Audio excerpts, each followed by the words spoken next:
You know those glow-in-the-dark watches? Well, that idea has actually been around for more than 100 years.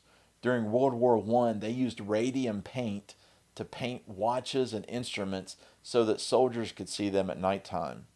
And there were these young women working in factories painting these tiny little watch faces by hand. It's a very detailed, intricate thing to do. To get the paintbrushes small enough and sharp enough to paint those tiny numbers, you know what they were told to do? They were told to stick the brushes in their mouth, twist it, make it sharp, dip it in the radium paint, and then paint the numbers. And they did this over and over and over again, and they actually called it lip, dip, and paint. And they did this all day long with radioactive paint. They were told by the company that it was safe to do.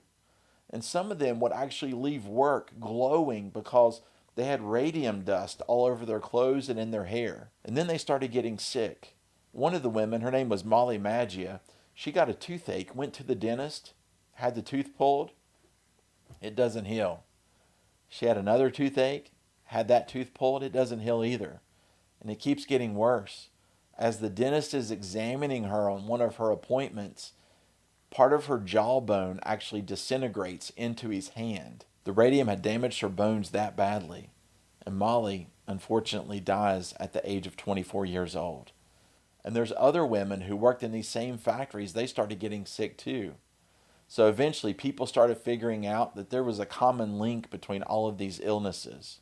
It was radium. And this is where the story gets even worse. The company, US Radium, they have this investigation done. And the investigation, the study, it finds out that these women's illnesses are all linked to radium. And instead of just admitting what was happening, the company fought it and actually covers it up.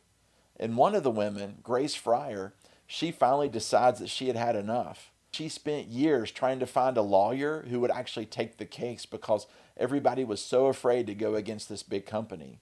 But finally, in 1927, Grace and four other women were able to sue US Radium, and their story became national news.